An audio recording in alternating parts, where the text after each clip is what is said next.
Sinning willfully. Hebrews 10:26-27 says, "If we sin willfully after that we have received the knowledge of the truth, there remains no more sacrifice for sins, but a certain fearful looking for of judgment and fiery indignation which shall devour the adversaries." Okay, so if people are sinning willfully despite hearing of Yahushua Mashiach, who he is, what he stands for, what he requires, and are indifferent with an intention to live life how they want in their sins, then Hebrews 3:13 warns of being hardened through the deceitfulness of sin. So willful sinners are people who fell short at some point, but kept persisting in sin, making conscious errors, quenching or grieving the Ruach to the point where they're now content willfully living in sin, despite knowing of a judgment. Willful sin is intentionally carried out action. For example, if someone offers money, the odd person pretends like they don't want it, or makes excuses, or confirms with the giver if they are sure. But overall, the average person willfully acts upon the offer and takes it, often without hesitation.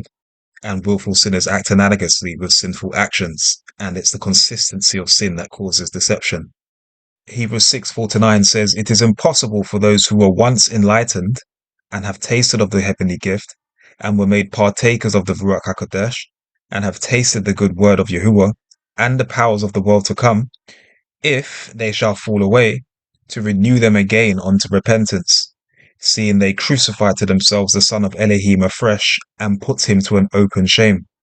For the earth which drinks in the rain that comes oft upon it, and brings forth herbs meet for them by whom it is dressed, receives blessing from Elohim. But he that bears thorns and briars is rejected, and is nigh unto cursing, whose end is to be burned. But, beloved, we are persuaded better things of you, and things that accompany salvation, though we thus speak." Okay, so these verses take things further, and by quite a bit, because willful sin applies here not only to people who have knowledge of the truth, but who have also had an enlightenment experience or some type of spiritual encounter or a visitation from Yahuwah through Yahushua Mashiach and the Ruach HaKodesh.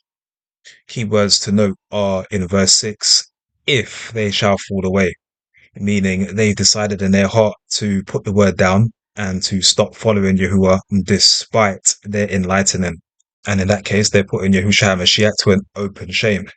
Note verses 7-8 says, "When the rain waters the earth and brings forth herbs good to eat, that's a blessing. But if it brings forth thorns and briars, that's near to a curse." It says, "That which bears thorns and briars is rejected." Thorns and briars being the analogous fruit brought forth by an unrepentant, willful sinner. And what do thorns and briars do? They prick, scratch, scar, and cause harm to whoever they get too close to. A willful sinner in this sense would have decided in their heart that, yes, the word says ABC, and yes, I've had this or an enlightening experience, but all the same, I'm going to do XYZ. This is how I want to live, and this is how I want to project myself. And in doing so, they crucify to themselves the Son of Elohim afresh. And it gets interesting because this clarifies that you can lose your salvation. There's a fine line between sinning willfully and falling to sin, which can happen. Psalms 37:23-24 says, "The steps of a good man are ordered by Yahuwah, and he delights in his way. Though he fall, he shall not be utterly cast down, for Yahuwah upholds him with his hand." Remember that beyond the law, all unrighteousness is sin.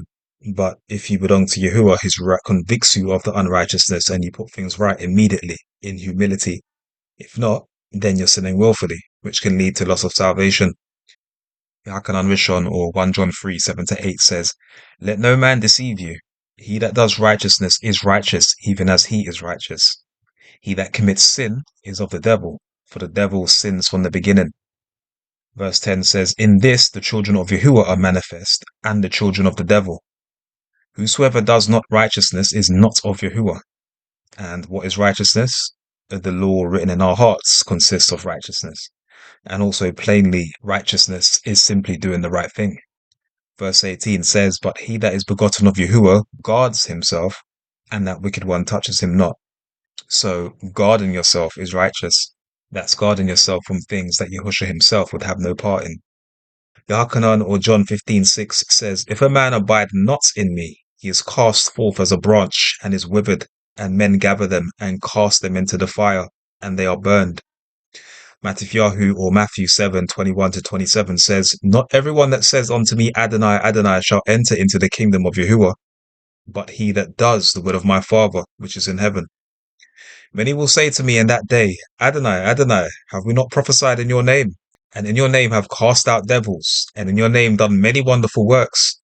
And then will I profess unto them, I never knew you. Depart from me, ye that work iniquity.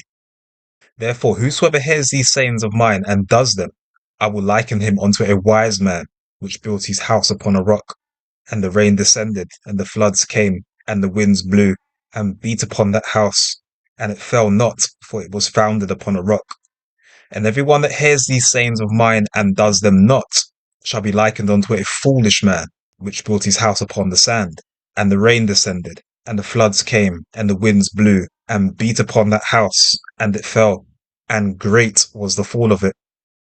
Note here in verse 26 of Matthew how it also alludes to what willful sinning is. It's where those who hear these sayings of mine, that's Yahushua Mashiach's reproof, rebuke, his corrections, and his instructions, but ultimately and indifferently does not do them, that is willful sin. Shalom.